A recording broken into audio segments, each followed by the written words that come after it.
Channel ನಿನ್ನ ಜೊತೆ ನನ್ನ ಕತೆ ಇಂದಿನ ಸಂಚಿಕೆಯಲ್ಲಿ ಏನೆಲ್ಲ ಆಗ್ತಾ ಇದೆ ಅಂತ ಈ ವಿಡಿಯೋದಲ್ಲಿ ನೋಡೋಣ. ಅದಕ್ಕೂ ಮುಂಚೆ ನೀವು ಇದೇ ಮೊದಲು ನಮ್ಮ ವಿಡಿಯೋಗಳನ್ನ ನೋಡ್ತಾ ಇದ್ರೆ ದಯವಿಟ್ಟು ಚಾನೆಲ್ ಅನ್ನ ಸಬ್ಸ್ಕ್ರೈಬ್ ಮಾಡಿಕೊಂಡು ಸಪೋರ್ಟ್ ಮಾಡಿ. ನಿಮ್ಮ ಸಪೋರ್ಟ್ ನಮಗೆ ತುಂಬಾ ಮುಖ್ಯ ಆಗುತ್ತೆ. ಹಾಗೂ ವಿಡಿಯೋ ಇಷ್ಟ ಆದಲ್ಲಿ ಒಂದು ಲೈಕ್ ಮಾಡೋದನ್ನ ಮರಿಬೇಡಿ. ಸಂಚಿಕೆ ಶುರುವಿನಲ್ಲಿ ನಾನು ಕೇಸ್ ಬಗ್ಗೆ ಮಾತಾಡ್ತಾ ಇದ್ರೆ ನೀನು ಭೂಮಿ ಬಗ್ಗೆ ಯೋಚನೆ ಮಾಡ್ತಾ ಇದೆಯಾ ಅಂತ ಹೇಳ್ಬಿಟ್ಟು ಸತ್ಯ ಹೇಳಿದಾಗ, ಹಾ ಸತ್ಯಣ್ಣ, ನಾನು ಭೂಮಿ ಬಗ್ಗೆನೇ ಯೋಚಿಸ್ತಾ ಇದ್ದೆ. ನಿಜ, ನನ್ನ ತಲೆ ಕೆಟ್ಟಾಗ ಭೂಮಿ ಮಾಡಿದಂಥ ಒಂದು ಕಡಕ್ ಟೀಯನ್ನು ಕುಡಿದ್ಬಿಟ್ರೆ ಎಲ್ಲ ಸರಿ ಹೋಗ್ಬಿಡುತ್ತೆ. ಅವಳೇನಾದ್ರೂ ಅಂಗಡಿಗೆ ಬಂದಿದ್ರೆ ಟೀಯನ್ನು ಕುಡಿಬೋದಾಗಿತ್ತು ಅಂತ ಯೋಚನೆ ಮಾಡ್ತಾ ಇದ್ದೆ ಅಂತ ಅಜಿತ್ ಹೇಳ್ತಾನೆ. ಆಗ ಸತ್ಯ, ಲಕ್ಷ್ಮಿ ಇದ್ದಾಳೆ, ಒಂದು ಟೀ ಹೇಳಲ್ಲ ಅಂತ ಕೇಳಿದಾಗ ಅದಕ್ಕೆ ನಾನು ಹೇಳಿದ್ದು ಭೂಮಿ ಮಾಡುವಂಥ ಕಡಕ್ ಟೀ ಅಂತ ಅಜಿತ್ ಹೇಳಿದಾಗ ಅಲ್ಲಿಗೆ ನನ್ನ ತಂಗಿ ಎಷ್ಟು ಶ್ರೇಷ್ಠ ಅಂತ ಗೊತ್ತಾಯ್ತಲ್ಲ ಅಂತ ಸತ್ಯ ಹೇಳ್ತಾನೆ. ಈ ಕಡೆ ಮನೆಯಲ್ಲಿ ಸಂಗೀತ ಭಾಗ್ಯಗೆ ಎಣ್ಣೆ ಹಚ್ತಾ ಇರ್ತಾರೆ. ಆಗ, ಅಮ್ಮೋರೆ, ನೀವು ನನಗೆ ಎಣ್ಣೆ ಹಚ್ತಾ ಇದ್ರೆ ನನಗೆ ನನ್ನ ಅಮ್ಮನೇ ನೆನಪಾಗುತ್ತೆ ಅಂತ ಭಾಗ್ಯ ಹೇಳ್ತಾ ಇದ್ದಾಗ, ನನಗೂ ಅಷ್ಟೇ ಭಾಗ್ಯ, ನಾವು ಚಿಕ್ಕವರಿದ್ದಾಗ ನಮ್ಮಮ್ಮ ಚೆನ್ನಾಗಿ ತಲೆಗೆ ಎಣ್ಣೆನ ಹಚ್ಬಿಟ್ಟು 1 ಗಂಟೆ ಆಟಾಡ್ಕೊಂಡ್ ಬನ್ನಿ ಅಂತ ಹೇಳಿ ಕಳಿಸ್ತಾ ಇದ್ರು. ಆಮೇಲೆ ಬಿಸಿ ಬಿಸಿ ನೀರನ್ನ ಸ್ನಾನ ಮಾಡಿಸಿ ಮಲಗಿಸ್ಬಿಡೋರು. ನೀವು ಅಷ್ಟೇ, ಇವಾಗ ಎಣ್ಣೆನ ಹಚ್ಚಿದೀನಿ, ಬಿಸಿ ಬಿಸಿ ನೀರನ್ನ ಸ್ನಾನ ಮಾಡಿ 1 ಗಂಟೆ ರೆಸ್ಟ್ ಮಾಡಿ ಆಯ್ತಾ ಅಂತ ಸಂಗೀತ ಹೇಳ್ತಾರೆ. ಈ ಕಡೆ ದೇವ್ಯಾನಿ, ಭಾಗ್ಯ ಅವರೇ, ನಮ್ಮ ಸಂಗೀತಂದು ಒಂಥರ ತಾಯಿ ಮನಸ್ಸು, ನಿಮ್ಮನ್ನ ಹೇಗೆ ಆರೈಕೆ ಮಾಡ್ತಾ ಇದ್ದಾಳೆ ನೋಡಿ, ಈ ತರ ಬೀಗ್ರನ್ನ ಎಲ್ಲಾದರೂ ನೋಡಿದಿರಾ ಅಂತ ದೇವ್ಯಾನಿ ಹೇಳ್ತಾ ಇದ್ದಾಗ, ಹೌದು ದೇವ್ಯಾನಿ ಅವರೇ, ಇದೆಲ್ಲ ನಮ್ಮ ಪುಣ್ಯ ಅಂತ ಭಾಗ್ಯ ಅವ್ರು ಹೇಳ್ತಾರೆ. ಆಗ ಸಂಗೀತ, ದೇವ್ಯಾನಿ, ಈಗ ನಾವು ಕೂಡ ಬೀಗ್ರಾಗಿದೀವಲ್ವಾ, ಬಾ ನಿನ್ಗೂ ಕೂಡ ಚೆನ್ನಾಗಿ ಎಣ್ಣೆ ಹಚ್ಚಿ ಮಸಾಜ್ ಮಾಡ್ತೀನಿ ಅಂತ ಸಂಗೀತ ಹೇಳ್ತಾ ಇದ್ದಾಗ, ಅಯ್ಯೋ ನನಗೆ ಇವಾಗ ತಲೆಗೆ ಎಣ್ಣೆ ಹಚ್ಕೊಂಡು ಮೂಡಿಲ್ಲಪ್ಪ ಅಂತ ದೇವ್ಯಾನಿ ಹೇಳ್ತಾರೆ. ಆಗ ರಾಮನಾರಾಯಣ ಅವರು, ಸಂಗೀತ, ದೇವ್ಯಾನಿಗೆ ಬೇಡವಂತೆ, ನೀನ್ ಯಾಕೆ ನನ್ನ ತಲೆಗೆ ಮಸಾಜ್ ಮಾಡಬಾರ್ದು ಅಂತ ಅವರು ಕೇಳಿದಾಗ, ಆಯ್ತು ಸರಿ ಅಂತ ಹೇಳ್ಬಿಟ್ಟು ಸಂಗೀತ ಹೇಳ್ತಾರೆ. ನಂತರ ಮದರ್ ಇಂಡಿಯಾ ಪಾಪ್ಸಿದು ಆದ್ಮೇಲೆ ನನಗೂ ಕೂಡ ಫುಲ್ ಆಯಿಲ್ ಮಸಾಜ್ ಮಾಡಿ ಅಂತ ನಚ್ಚಿ ಕೇಳಿದಾಗ, ಆಯ್ತು ಬಿಡಪ್ಪ, ಇವತ್ತು ಹೋಲ್ಸೇಲ್ ಆಗಿ ಎಲ್ಲರಿಗೂ ಮಸಾಜ್ ಮಾಡ್ತೀನಿ ಅಂತ ಸಂಗೀತ ಅವ್ರು ಹೇಳ್ತಾರೆ. ಅಷ್ಟರಲ್ಲೇನೆ ಭೂಮಿ ಎಲ್ಲರಿಗೂ ಕೂಡ ಫ್ರೂಟ್ಸನ್ನ ಕಟ್ ಮಾಡಿ ತಗೊಂಬಂದು ಕೊಟ್ಟಾಗ, ಭಾಗ್ಯಮ್ಮ, ಇದೆಲ್ಲ ಜೈಲಿನಲ್ಲಿ ಸಿಗ್ತಾ ಇರ್ಲಿಲ್ಲ ಅನ್ಸುತ್ತೆ ಅಲ್ವಾ ಭಾಗ್ಯಮ್ಮ ಅಂತ ಅಂಜು ಕೇಳಿದಾಗ, ಭಾಗ್ಯ ಹಣ್ಣುಗಳನ್ನ ತಿನ್ನೋದೇ ಬಿಟ್ಬಿಟ್ಟಿದ್ದಾಳೆ ಬೇಜಾರಾಗಿ ಅಂತ ಅಂಜು ಹೇಳ್ತಾ ಇದ್ದಾಗ, Anju what are you talking ಅಂತ ಕೇಳ್ತಾರೆ.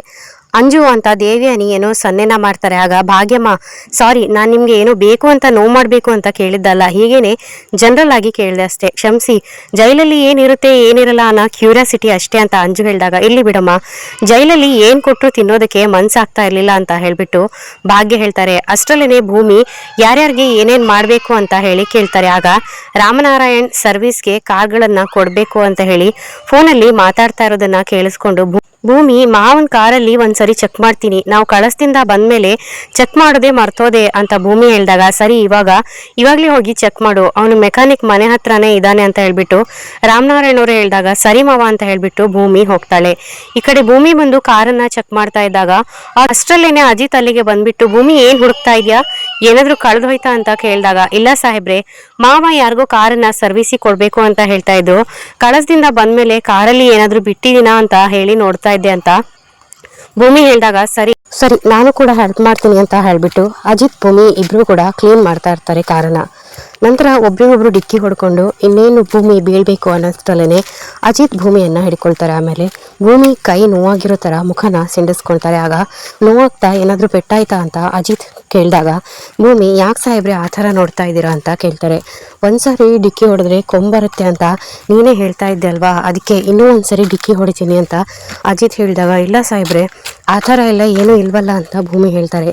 ಇದು ನಿನ್ನ ಮಾತು, ಇವಾಗ ಇಲ್ಲ ಅಂತ ಹೇಳ್ಬೇಡ, ಬಾ ಅಂತ ಹೇಳ್ಬಿಟ್ಟು ಭೂಮಿನ ಕರೀತಾರೆ. ಒಬ್ರಿಗೊಬ್ರು ಮತ್ತೆ ಡಿಕ್ಕಿ ಹೊಡೆಯೋದಕ್ಕೆ ಅಂತ ಹೋಗ್ತಾರೆ. ಅಷ್ಟರಲ್ಲೇನೆ ಭಾಗ್ಯ ಒಂದಿರೋದನ್ನ ನೋಡ್ಬಿಟ್ಟು ಭೂಮಿ ಹಿಂದಕ್ಕೆ ಸರ್ದು, ಸಾಹೇಬ್ರೆ, ಆಮೇಲೆ ಡಿಕ್ಕಿ ಹೊಡಿತೀನಿ ನಾನು ನಿಮ್ಗೆ ಅಂತ ಹೇಳಿದಾಗ ಭಾಗ್ಯ ಒಳಗಡೆ ಹೋಗ್ತಾರೆ, ಏನು ಮಾತಾಡ್ದೇನೆ. ಆಗ ಅಜಿತ್ ಭಾಗ್ಯ ಕಡೆ ನೋಡ್ತಾ ಈ ಕಡೆ ಭೂಮಿ ಕಡೆ ತಿರುಗುವಾಗ ಭೂಮಿ ಇನ್ನೊಂದ್ಸರಿ ಡಿಕ್ಕಿ ಹೊಡೆದೇ ಬಿಡ್ತಾಳೆ. ಹಾಗೇನೆ ಭೂಮಿ ಒಳಗಡೆ ಹೋಗ್ತಾ ಇದ್ದಾಗ ಅಜಿತ್ ಅವಳ ಕೈಯನ್ನ ಹಿಡ್ಕೊಳ್ತಾರೆ. ಆಗ ಭೂಮಿ ನಾಚ್ಕೊಳ್ತಾ ಇರ್ತಾರೆ. ಅದಕ್ಕೆ ಭೂಮಿ ಮತ್ತೆ ಸಾಹೇಬ್ರು ಹಿಡ್ಕೊಂಡಿರೋ ಕೈಯನ್ನ ಬಿಡಿ ಅಂತ ಹೇಳಿದಾಗ, ಬಂದಿರೋ ಕೆಲಸ ಮುಗಿತಾ ಅಂತ ಕೇಳಿ ಅಜಿತ್ ಕೇಳಿದಾಗ, ಹಾ ಆಯ್ತು ಅಂತ ಭೂಮಿ ಹೇಳ್ತಾರೆ. ಆಗ ಅಜಿತ್, ಮತ್ತೆ ಇಲ್ಲಿರುವ ಥಿಂಗ್ಸ್ ಎಲ್ಲ ಯಾರು ತಗೊಂಡು ಹೋಗ್ತಾರೆ ಅಂತ ಕೇಳಿದಾಗ ಒಬ್ರನ್ನೊಬ್ರು ರೊಮ್ಯಾಂಟಿಕ್ ಆಗಿ ನೋಡ್ತಾ ಕಾರಲ್ಲಿ ಹುಡುಕ್ತಾ ಇರ್ತಾರೆ. ಆಮೇಲೆ ಕಾರಲ್ಲಿ ಹುಡುಕ್ತಾ ಇದ್ದಾಗ ಅಲ್ಲಿ ಭೂಮಿಗೆ ಒಂದು ಕಾಲುಂಗ್ರ ಕಾಣಿಸುತ್ತೆ. ಆಗ ಭೂಮಿ ಅದನ್ನ ತಗೊಂಡ್ಬಿಟ್ಟು, ಸಾಹೇಬ್ರೆ ಬನ್ನಿ ಇಲ್ಲಿ ನೋಡಿ, ಯಾವುದೋ ಹಳೆ ಕಾಲುಂಗ್ರ ತರ ಇದೆ ಅಂತ ಅಜಿತ್ಗೆ ತೋರಿಸಿದಾಗ, ಆಗ ಅಜಿತ್, ನಿಂದ ಅಂತ ಕೇಳ್ತಾರೆ. ಇಲ್ಲ ಸಾಹೇಬ್ರೆ, ನನ್ನ ಕಾಲುಂಗ್ರ ನನ್ನ ಕಾಲಲ್ಲೇ ಇದೆ ಅಂತ ಹೇಳ್ಬಿಟ್ಟು ಭೂಮಿ ಹೇಳಿದಾಗ, ಮತ್ತೆ ಭಾಗ್ಯಮ್ಮನ್ನ ಹಾಸ್ಪಿಟಲ್ ಇಂದ ಕರ್ಕೊಂಡ್ ಬಂದ್ವಲ್ವಾ, ಅವ್ರದ್ದೇನಾದ್ರೂ ಆಗಿರುತ್ತಾ ಅಂತ ಕೇಳಿದಾಗ ಭೂಮಿ, ಸಾಹೇಬ್ರೆ ಅಮ್ಮ ಇವಾಗ ಅದನ್ನೆಲ್ಲ ಹಾಕಲ್ಲ ಅಲ್ವಾ ಅಂತ ಹೇಳ್ದ. ಕರೆಕ್ಟ್, ಬಟ್ ಇದನ್ನ ನೋಡೋದಕ್ಕೆ ತುಂಬಾ ಹಳೇದಿದ್ದಾಗಿದೆ. ಸರಿ, ಮನೆಯವ್ರ ಹತ್ರ ಕೇಳೋಣ ಬಾ ಅಂತ ಹೇಳ್ಬಿಟ್ಟು ಅಜಿತ್ ಮತ್ತೆ ಭೂಮಿ ಇಬ್ರು ಮನೆ ಒಳಗಡೆ ಬರ್ತಾರೆ. ಇನ್ನೊಂದ್ ಕಡೆ ಭದ್ರಾ ದೇವ್ಯಾನಿಗೆ ಫೋನ್ ಮಾಡ್ಬಿಟ್ಟು, ಮೇಡಮ್ ಆ ಹಿಂಗ್ಸಿರುವ ಜಾಗ ಗೊತ್ತಾಯ್ತು ಅಂತ ಹೇಳಿದಾಗ ಭದ್ರಾ, ಏನು ಯೋಚನೆ ಮಾಡ್ಬೇಡ, ಮೊದ್ಲು ಅವಳನ್ನ ಅಲ್ಲಿಂದ ಬಾ ಅಂತ ಹೇಳ್ಬಿಟ್ಟು ದೇವ್ಯಾನಿ ಹೇಳ್ತಾರೆ. ಅಯ್ಯೋ ಅದನ್ನೇ ಮಾಡ್ತಾ ಇದ್ದೆ ಮೇಡಮ್, ಅಷ್ಟರಲ್ಲೇನೆ ಆ ಪೂಜಾರಿ ಮತ್ತೆ ಅವನ ಹೆಂಡತಿ ಬಂದ್ಬಿಟ್ಟು ಅವ್ರ ಮನೆ ಕೆಲ್ಸಕ್ಕೆ ಕರ್ಕೊಂಡು ಹೋಗ್ಬಿಟ್ರು. ಮನೆ ಕೆಲಸ ಎಲ್ಲ ಮುಗ್ದಾದ್ಮೇಲೆ ಸಂಜೆ ರಿಟರ್ನ್ ಇಲ್ಲಿಗೆ ಕರ್ಕೊಂಡ್ ಬಂದ್ ಬಿಡ್ತೀವಿ ಅಂತ ಹೇಳಿದ್ದಾರೆ ಮೇಡಮ್. ಸಂಜೆ ಯಾವುದೇ ಕಾರಣಕ್ಕೂ ಮಿಸ್ ಆಗೋದೇ ಇಲ್ಲ ಅಂತ ಭದ್ರಾ ಹೇಳಿದಾಗ, ಭದ್ರಾ ಇವಾಗ ಜಾಸ್ತಿ ಟೈಮ್ ಇಲ್ಲ, ಅದು ಅಲ್ಲದೆ ಸಂಜೆ ಅವಳು ಇಲ್ಲಿಗೆ ಬರ್ತಾಳೆ ಅಂತ ಏನ್ ಗ್ಯಾರಂಟಿ? ಅಶ್ವಿನಿ ಬೇರೆ ಸುಮ್ನೆ ಇರೋಳಲ್ಲ, ನೀನು ಆ ಪೂಜಾರಿ ಮನೆ ಹತ್ರನೇ ಇದ್ದು ಏನಾಗತ್ತೆ ಅಂತ ಅಲ್ಲೇ ಗಮನ ಕೊಡು, ಹೋಗು, ಯಾರಿಗೂ ಕೂಡ ಗೊತ್ತಾಗದೆ ಇರೋ ತರ ಕೆಲಸ ಆಗ್ಬೇಕು ಅಂತ ಹೇಳ್ಬಿಟ್ಟು ದೇವ್ಯಾನಿ ಹೇಳ್ತಾ ಇದ್ದಾಗ, ನೀವೇನು ಚಿಂತೆ ಮಾಡಬೇಡಿ ಮೇಡಮ್, ಈಗಲೇ ನಾನು ನಮ್ಮ ಹುಡುಗರನ್ನ ಕಳಿಸ್ತೀನಿ ಅಂತ ಹೇಳ್ಬಿಟ್ಟು ಭದ್ರಾ ಅಲ್ಲಿಗೆ ಹುಡುಗರನ್ನ ಕಳಿಸ್ತಾರೆ. ನಂತರ ದೇವ್ಯಾನಿ ಯಾವ ದೇವಸ್ಥಾನದಲ್ಲಿ ಇರೋಳು ಅವಳು ಅಂತ ಕೇಳಿದಾಗ, ಊರಾಚೆ ಇರುವ ಶಿವನ್ ದೇವಸ್ಥಾನದಲ್ಲಿ ಅಂತ ಭದ್ರಾ ಹೇಳ್ತಾನೆ. ಆಗ ದೇವ್ಯಾನಿ, ಊರಾಚೆ ಇರುವ ಶಿವನ್ ದೇವಸ್ಥಾನನ? ನಾಳೆ ಭೂಮಿ ವ್ರತನ ಅಲ್ಲೇ ಇಟ್ಕೊಂಡಿರೋದು, ಏನಾದ್ರೂ ಸ್ವಲ್ಪ ಹೆಚ್ಚು ಕಮ್ಮಿ ಆದ್ರೂ ನಾನ್ ನಿಮ್ಮನ್ನ ಯಾರನ್ನು ಸುಮ್ಮನೆ ಉಳಿಸೋದಿಲ್ಲ ಅಂತ ದೇವ್ಯಾನಿ ಹೇಳ್ತಾರೆ. ನೀವೇನು ಟೆನ್ಷನ್ ಮಾಡ್ಕೊಳ್ಬೇಡಿ ಮೇಡಮ್, ಕೆಲ್ಸನ ರಾತ್ರಿನೇ ಮಾಡಿ ಮುಗಿಸ್ತೀವಿ ಅಂತ ಭದ್ರಾ ಹೇಳ್ತಾರೆ. ಆಗ ದೇವ್ಯಾನಿ, ಸಾಯಿಸ್ಬಿಡು ಅವಳನ್ನ, ನನ್ನ 20 ವರ್ಷದ ಕನಸನ್ನ ನನಸು ಮಾಡು ನೀನು ಅಂತ ದೇವ್ಯಾನಿ ಹೇಳಿದಾಗ, ಮೇಡಮ್ ನೀವು ಹೇಳೋದು ಹೆಚ್ಚಾ, ನಾನು ಮಾಡೋದು ಹೆಚ್ಚಾ ಮೇಡಮ್, ಆದ್ರೆ ಸ್ವಲ್ಪ ಪೇಮೆಂಟ್ ಜಾಸ್ತಿ ಆಗುತ್ತೆ ಅಂತ ಭದ್ರಾ ಹೇಳ್ತಾನೆ. ಅದ್ರ ಬಗ್ಗೆ ನೀನೇನು ಯೋಚನೆ ಮಾಡಬೇಡ, ನಿನ್ನನ್ನ ಹಣದ ಹಾಸಿಗೆ ಮೇಲೆನೆ ಮಲಗಿಸ್ತೀನಿ, ಇನ್ನು ನೀನು ಜೈಲ್ಗೆ ಹೋಗೋದ್ರ ಬಗ್ಗೆ ಚಿಂತೆ ಬೇಡ, ನಿನ್ನನ್ನ ನಾನು ಬಿಡಿಸ್ಕೊಳ್ತೀನಿ ಅಂತ ದೇವೇನಿ ಹೇಳ್ತಾ ಇದ್ದಾಗ, ಮೇಡಮ್ ಆ ಶಾರದಾ ಉಸಿರು ನಿಂತೋಯ್ತು ಅಂತ ಅನ್ಕೊಂಬಿಡಿ ಮೇಡಮ್ ಅಂತ ಭದ್ರಾ ಹೇಳಿದಾಗ, ಕೆಲಸ ಆದ ತಕ್ಷಣ ಫೋನ್ ಮಾಡು ಅಂತ ದೇವೇನಿ ಹೇಳ್ಬಿಟ್ಟು ಫೋನನ್ನ ಕಟ್ ಮಾಡ್ತಾರೆ. ಈ ಕಡೆ ಅಶ್ವಿನಿ ಹತ್ರ ಅವನ ಕಡೆ ರೌಡಿಗಳು ಬಂದ್ಬಿಟ್ಟು, ಮೇಡಮ್ ನೀವು ಹೇಳ್ದಾಗೇನೆ ಆ ಭದ್ರನ ಫಾಲೋ ಮಾಡ್ಕೊಂಡು ಹೋಗಿದ್ವಿ, ಇದರಿಂದ ನಮ್ಗೆ ತುಂಬಾನೇ ಉಪಯೋಗ ಆಗಿದೆ, ಶಾರದಾ ಅವರು ಇರೋ ಜಾಗನ ಪತ್ತೆ ಮಾಡಿದ್ದಾನೆ ಅಂತ ಹೇಳಿದಾಗ, ಏನು ಅಂದ್ರೆ ಶಾರದಾ ಸಿಕ್ಬಿಟ್ಲಾ ಅಂತ ಅಶ್ವಿನಿ ಕೇಳಿದಾಗ ರೌಡಿಗಳು, ಹಾ ಮೇಡಮ್, ಇವತ್ತು ರಾತ್ರಿ ಶಾರದನ್ನ ಕಿಡ್ನಾಪ್ ಮಾಡೋದಕ್ಕೆ ಭದ್ರಾ ಮತ್ತು ಅವನ ಹುಡುಗರೆಲ್ಲರೂ ರೆಡಿಯಾಗಿದ್ದಾರೆ ಅಂತ ರೌಡಿ ಹೇಳ್ತಾ ಇದ್ದಾಗ, ಇವತ್ತು ಆ ಶಾರದಾ ಕಿಡ್ನಾಪ್ ಆಗೋದು ಗ್ಯಾರಂಟಿ, ಆದ್ರೆ ಅವಳನ್ನ ಕಿಡ್ನಾಪ್ ಮಾಡೋದು ಭದ್ರಾ ಅಲ್ಲ, ನಾವು ಅಂತ ಅಶ್ವಿನಿ ಹೇಳ್ತಾಳೆ.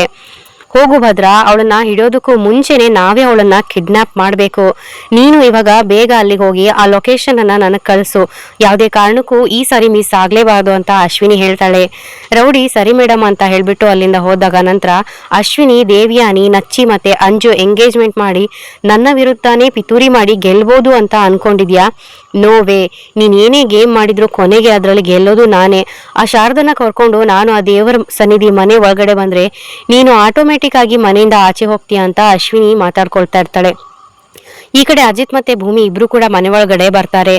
ಅಜ್ಜಿ ಕಾಲುಂಗ್ರವನ್ನ ನೋಡಿ, ಈ ಕಾಲುಂಗ್ರ ಏನಾದ್ರು ನಿಮ್ದ ಅಥವಾ ಈ ಕಾಲುಂಗ್ರನ ನೀವ್ ಎಲ್ಲಾದ್ರೂ ನೋಡಿದ್ರ ಅಂತ ಕೇಳಿದಾಗ, ಆಗ ಅಜ್ಜಿ, ಈ ತರದ್ದು ನನ್ನ ಹತ್ರ ಇತ್ತು, ಆದ್ರೆ ಅದು ಸ್ವಲ್ಪ ದೊಡ್ಡದಾಗಿತ್ತು ಅಂತ ಅಜ್ಜಿ ಹೇಳಿದಾಗ, ಅಮ್ಮ ನೀನ್ ನೋಡು ಅಂತ ಹೇಳಿ ತೋರಿಸಿದಾಗ, ಇಲ್ಲ ಕಣೋ, ಈ ತರ ಕಾಲುಂಗ್ರ ನನ್ನ ಹತ್ರ ಇರ್ಲಿಲ್ಲ ಅಂತ ಹೇಳಿ ಸಂಗೀತ ಹೇಳ್ತಾರೆ. ಆಗ ಸಂಗೀತ, ದೇವ್ಯಾನಿ ಕಾಲುಂಗ್ರ ಏನಾದ್ರು ನಿಂದ ನೋಡು ಅಂತ ಹೇಳಿ ದೇವ್ಯಾನಿ ಕೈ ಕೊಟ್ಟಾಗ, ಆಗ ದೇವ್ಯಾನಿ, ನಂದಲ್ಲಪ್ಪ, ಇದು ಎಲ್ಲಿ ಸಿಕ್ತು ಅಂತ ಹೇಳಿ ದೇವ್ಯಾನಿ ಕೇಳ್ತಾರೆ. ಆಗ ಅಜಿತ್ ಕಾರ್ ಡಿಕ್ಕಿಯಲ್ಲಿ ಇತ್ತು ಅಂತ ಹೇಳಿದಾಗ, ಅದಕ್ಕೆ ನಚ್ಚಿ, ಬ್ರೋ ಇವ್ರನ್ನೆಲ್ಲ ಕೇಳ್ತಾ ಇದ್ಯಾ, ಭಾಗ್ಯಮ್ಮನ್ನ ಒಂದ್ಸರಿ ಕೇಳು, ಅವ್ರದ್ದು ಹಾಕಿರ್ಬೋದಲ್ವಾ ಅಂತ ಹೇಳಿದಾಗ, ಆಗ ಭೂಮಿ, ಇಲ್ಲ ಅಮ್ಮ ಕಾಲುಂಗ್ರ ಹಾಕ್ತಾ ಇರ್ಲಿಲ್ಲ ಅಂತ ಹೇಳ್ತಾರೆ. ಈ ಕಡೆ ರಾಮನಾರಾಯಣ್ ಅವರು, ಅಜಿತ್ ಇದು ಅಪ್ಪುದಿರ್ಬೋದು ಅನ್ಸುತ್ತೆ ಅಂತ ಹೇಳಿದಾಗ, ಚಾನ್ಸೇ ಇಲ್ಲ ಮಾವ, ನಮ್ಮ ಅಪ್ಪು ಹತ್ರ ಈ ತರ ಡಿಸೈನ್ ಇಲ್ವೇ ಇಲ್ಲ ಅಂತ ಅಂಜು ಹೇಳಿದಾಗ, ಹೌದು ಈ ಕಾಲುಂಗ್ರ ಸ್ವಲ್ಪ ಹಳೆ ಕಾಲದ ತರ ಇದೆ ಅಂತ ಸಂಗೀತ ಅವ್ರು ಹೇಳ್ತಾರೆ.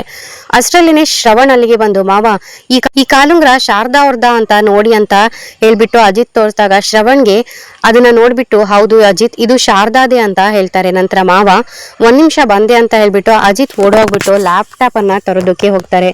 ಇನ್ನು ಕಡೆ ಶ್ರವಣ್, 25 ವರ್ಷದ ಹಿಂದೆ ನನ್ ಶಾರದಾಗೆ ನಾನೇ ಕೊಡಿಸಿದ ಕಾಲುಂಗ್ರ ಇದು ಅಂತ ಶ್ರವಣ್ ಹೇಳ್ತಾರೆ. ಅಷ್ಟರಲ್ಲೇನೆ ಅಜಿತ್ ವಾಪಸ್ ಲ್ಯಾಪ್ಟಾಪ್ ಅನ್ನ ತಗೊಂಡ್ ಬರ್ತಾರೆ. ಅದರಲ್ಲಿ CCTV ಫುಟೇಜ್ ಅನ್ನ ಅಜಿತ್ ತೋರಿಸ್ತಾರೆ. ಅದರಲ್ಲಿ ಶಾರದಾ ಇರೋದನ್ನ ನೋಡ್ಬಿಟ್ಟು ಮನೆಯವರೆಲ್ಲರೂ ಒಂದ್ ಕ್ಷಣ ಶಾಕ್ ಆಗ್ಬಿಟ್ಟು ಆಮೇಲೆ ತುಂಬಾನೇ ಖುಷಿ ಪಟ್ಕೊಳ್ತಾರೆ. ದೇವ್ಯಾನಿ ಮಾತ್ರ ತುಂಬಾನೇ ಶಾಕ್ ಆಗ್ತಾಳೆ. ಈ ನಮ್ಮ ಮನೆ ಬಾಗಿಲು ತನಕ ನಮ್ಮ ಶಾರದಾ ಬಂದಿದ್ದಾಳೆ, ಪಾಪ ಆದ್ರೆ ನಮ್ಗೆ ಗೊತ್ತೇ ಆಗ್ಲಿಲ್ಲ ಅಂತ ಹೇಳ್ಬಿಟ್ಟು, ಸದ್ಯ ನಮ್ಮ ಶಾರದಾ ಬದುಕಿದಾಳೆ ಅಂತ ಗೊತ್ತಾಯ್ತಲ್ವಾ, ಅಷ್ಟೇ ಸಾಕು, ಆ ದೇವ್ರ ದೊಡ್ಡೋನು ಅಂತ ಸಂಗೀತ ಅವ್ರು ಹೇಳ್ತಾರೆ.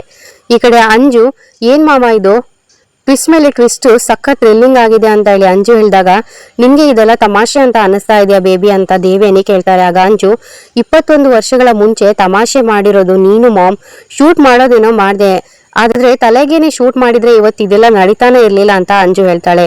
ಈ ಕಡೆ ನಚ್ಚಿ, ಅತ್ತೆ ಏನೋ ಯಾರ್ದೋ ಮದ್ವೆಗೆ ಹೋಗೋ ತರ ತುಂಬಾ ಚೆನ್ನಾಗಿ ರೆಡಿ ಆಗಿದ್ದಾಳೆ ಅಂತ ಕೇಳಿದಾಗ, ಅಲ್ಲ ಶಾರದಮ್ಮನ್ನ ಕಿಡ್ನಾಪರ್ಸೇ ಈ ರೀತಿ ಬಟ್ಟೆ ಒಡವೆ ಎಲ್ಲ ಕೂಡ ಕೊಟ್ಟಿರ್ಬೋದೇನೋ, ಇದ್ರಿಂದ ಯಾವುದೋ ಕೆಟ್ಟ ಉದ್ದೇಶ ಇರ್ಬೋದು ಅಂತ ಹೇಳಿದಾಗ, ಏನೋ ನಡೀತಾ ಇದೆ, ಅದಕ್ಕೆ ಅವ್ರಗಳ ಹತ್ರ ತಪ್ಪಿಸ್ಕೊಂಡು ಶಾರದಾ ಅಜಿತ್ ಕಾರನ್ನ ಹತ್ತಿರೋದು, ಅವಳೊಬ್ಳೇನೆ ಇಷ್ಟೆಲ್ಲ ಕಷ್ಟ ಪಡ್ತಾ ಇದ್ರು, ನಾವ್ ಏನೂ ಮಾಡೋದಕ್ಕೆ ಆಗ್ತಾ ಇಲ್ಲ, ನೆನ್ಸ್ಕೊಂಡ್ರೇನೆ ಸಂಕಟ ಆಗತ್ತೆ ನನ್ಗೆ ಅಂತ ಶ್ರವಣ್ ಹೇಳ್ದಾಗ, ಮಾವ ಶಾರದಾ ಅತ್ತೆ ಒಂಟಿ ಹೆಂಗ್ಸು, ಇಂಥ ಕಷ್ಟದ ಸಿಚುವೇಶನ್ ಅನ್ನ ಒಬ್ರೇ ಎದುರಿಸ್ತಾ ಇದ್ದಾರೆ ಅಂದ್ರೆ ನಿಜಕ್ಕೂ ಹೆಮ್ಮೆ ಆಗ್ತಾ ಇದೆ, ಅವ್ರ ಬಗ್ಗೆ ನಾವು ಖುಷಿ ಪಡ್ಬೇಕಾಗಿರುವಂತ ವಿಚಾರನೇ ಅಂತ ಅಜಿತ್ ಹೇಳಿದಾಗ, ಶ್ರವಣ್ ಕಣ್ಣೀರ್ ಹಾಕ್ತಾ ಇರ್ತಾರೆ. ಆಗ ಶ್ರವಣ್ ಅಳ್ಬೇಡ ಕಣೋ, ನೋಡು ಶಾರದಾ ನಮ್ಮ ಮನೆವರೆಗೂ ಬಂದಿದ್ದಾಳೆ ಅಂದ್ರೆ ಅವ್ಳು ಖಂಡಿತ ನಮ್ಗೆ ಸಿಗ್ತಾಳೆ ಕಣೋ, ಧೈರ್ಯವಾಗಿರು, ಅಳ್ಬೇಡ ಅಂತ ಸಂಗೀತ ಅವ್ರು ಹೇಳ್ತಾರೆ.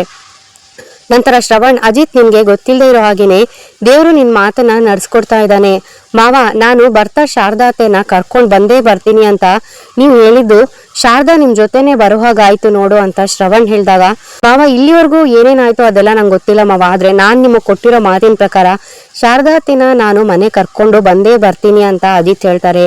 ಭೂಮಿ, ಇಷ್ಟೆಲ್ಲ ಆದ್ರೂ ನಮ್ಗೆ ಗೊತ್ತೇ ಆಗಿಲ್ವಲ್ಲ ದೊಡ್ಡ ಸಾಹೇಬ್ರೆ, ಶಾರದಮ್ಮ ಅವರು ಡಿಕ್ಕಿಯಲ್ಲಿದ್ರು ಒಂದು ಸಣ್ಣ ಸುಳುವು ಕೂಡ ನಮ್ಗೆ ಸಿಕ್ಲೇ ಇಲ್ಲ, ಸಣ್ಣ ಸದ್ದಾಗಿದ್ರು ನಾನು ಸಾಹೇಬ್ರು ನೋಡ್ತಾ ಇದ್ವಿ ಅಂತ ಭೂಮಿ ಹೇಳಿದಾಗ, ಏನು ಮಾಡೋದಕ್ಕಾಗೋದಿಲ್ಲ ಭೂಮಿ, ದೇವರಿಗೆ ನನ್ನ ಜೀವನದಲ್ಲಿ ಆಟ ಆಡೋದಕ್ಕೆ ತುಂಬಾನೇ ಇಷ್ಟ ಅಂತ ಕಾಣಿಸುತ್ತೆ, ಅದಕ್ಕೆ ಹೀಗೆಲ್ಲ ಆಗ್ತಾ ಇದೆ ಅಂತ ಶ್ರವಣ್ ಹೇಳಿದಾಗ, ಅವ್ರು ನಿಮ್ ಗಾಡಿಯನ್ನ ಹತ್ಕೊಂಡು ಬಂದಿರೋದೇ ಪುಣ್ಯ, ಅವರು ಮತ್ತೆಲ್ಲ ಹೋಗುವಷ್ಟರಲ್ಲಿ ಅವರನ್ನ ಹುಡುಕಿ ಸಾಹೇಬ್ರೆ ಅಂತ ಭಾಗ್ಯ ಹೇಳ್ತಾರೆ. ಆಗ ಅಜಿತ್, ಇಷ್ಟು ದಿನ ಅವರು ಕಳಸದಲ್ಲಿ ಇದ್ರು ಅಂತ ನಾವು ತಲೆ ಕೆಡ್ಸ್ಕೊಂಡಿದ್ವಿ, ಆದ್ರೆ ಈಗ ಮಂಡ್ಯದಲ್ಲಿ ಇದ್ದಾರೆ ಅಂತ ಗೊತ್ತಾಯ್ತಲ್ವಾ, ಅವ್ರನ್ನ ಹುಡ್ಕೋದು ಅಷ್ಟು ಕಷ್ಟ ಅಲ್ಲ ಇವಾಗ, ಆದ್ರೆ ನನ್ಗೆ ಒಂದು ಅರ್ಥ ಆಗ್ತಾ ಇಲ್ಲ, ಕಳಶಕ್ಕೆ ಹೋಗೋದಕ್ಕೂ ಮುಂಚೆನೆ ಅತ್ತೆ ವೇಷಭೂಷಣ ಕಂಪ್ಲೀಟ್ ಬೇರೆ ತರನೇ ಇತ್ತು, ಕಿಡ್ನಾಪ್ ಆದ್ಮೇಲೆ ಈ CCTV ಫುಟೇಜ್ ಅಲ್ಲಿ ಅತ್ತೆ ಗೆಟಪ್ ಬೇರೆ ತರನೇ ಇದೆ, ಈ ತರ ಸೀರೆ ಆಗಿರ್ಬೋದು, ಒಡವೆಗಳನ್ನಾಗಿರ್ಬೋದು ಅವರಿಗೆ ಕೊಟ್ಟೋರು ಯಾರು, ಅಥವಾ ಫೋರ್ಸ್ಫುಲ್ ಆಗಿ ಅವರಿಗೆ ಹಾಕ್ಸಿರೋದಕ್ಕೆ ಏನಾದ್ರೂ ಕಾರಣ ಇರ್ಬೋದು ಅಂತ ಅಜಿತ್ ಹೇಳ್ತಾ ಇದ್ದಾಗ, ಅಜಿತ್, ಕಿಡ್ನಾಪರ್ಸ್ ಕೂಡ ಶಾರದಾನ ಹುಡುಕ್ತಾ ಇದ್ದಾರೆ, ಅವ್ರಗಳ ಕೈಗೆ ಸಿಗೋದಕ್ಕೂ ಮುಂಚೆ ನಾವೇ ಶಾರದಾನ ಹುಡುಕ್ಬೇಕು ಅಂತ ಶ್ರವಣ್ ಹೇಳಿದಾಗ, ಹೌದು ಮಾವ ಅಂತ ಹೇಳ್ಬಿಟ್ಟು ಭೂಮಿ ಲಕ್ಷ್ಮಕ್ಕಂಗೆ ಕಾಲ್ ಮಾಡಿ ವಿಷಯನೆಲ್ಲ ತಿಳಿಸಿ, ಅವ್ರ ಸುತ್ತಮುತ್ತ ಶಾರದಾ ಅತ್ತೆ ಸಿಗ್ತಾರಾ ಅಂತ ಹುಡ್ಕೋದಕ್ಕೆ ಹೇಳು ಅಂತ ಅಜಿತ್ ಹೇಳಿದಾಗ, ಹಾ ಸಾಹೇಬ್ರೆ ಅಂತ ಹೇಳ್ಬಿಟ್ಟು ಭೂಮಿ ಹೋಗ್ತಾಳೆ. ಅಜಿತ್ ಕೂಡ ತನ್ನ ಕಾನ್ಸ್ಟೇಬಲ್ಸ್ಗೆ ಇನ್ಫಾರ್ಮ್ ಮಾಡ್ತಾರೆ. ಭೂಮಿ ವಾಪಸ್ ಬಂದ್ಬಿಟ್ಟು, ಸಾಹೇಬ್ರೆ ಲಕ್ಷ್ಮಕ್ಕನ್ ಫೋನ್ ಮಾಡಿದೆ, ಲಕ್ಷ್ಮಕ್ಕನ ಹತ್ರ ಶಾರದಾಮ್ ಅವರು ಹೋಗಿಲ್ವಂತೆ, ಆದ್ರೆ ಅಕ್ಕಪಕ್ಕ ಹುಡುಕ್ತೀನಿ ಅಂತ ಹೇಳಿದ್ರು ಅಂತ ಭೂಮಿ ಹೇಳ್ತಾರೆ. ಆಗ ಸಂಗೀತ, ಭೂಮಿ ನೀನು ಶುರು ಮಾಡಿರುವ ವ್ರತ ಫಲ ಇದು, ಈಗ ಸ್ವಲ್ಪ ಹೊತ್ತು ಮುಂಚೆ ದೇವ್ರ ಹತ್ರ ನಮ್ ಶಾರದಮ್ಮ ವಾಪಸ್ ಬರ್ಲಿ ಅಂತ ಹರಕೆಯನ್ನ ಒಪ್ಕೊಂಡಿದ್ಯಾ, ಆಗ್ಲೇ ನೋಡು ಇಷ್ಟು ಬೇಗ ಶಾರದಾ ಸಿಗ್ತಾಳೆ ಅನ್ನೋ ಸೂಚನೆ ಕೊಟ್ಟಿದ್ದಾನೆ ಆ ದೇವ್ರು ಅಂತ ಸಂಗೀತ ಅವ್ರು ಹೇಳ್ತಾ ಇದ್ರೆ, ದೇವ್ರ ದಯೆಯಿಂದ ಎಲ್ಲದೂ ಒಳ್ಳೇದಾಗ್ತಾ ಇದೆ ಅಂತ ಅಜ್ಜಿ ಹೇಳ್ತಾರೆ.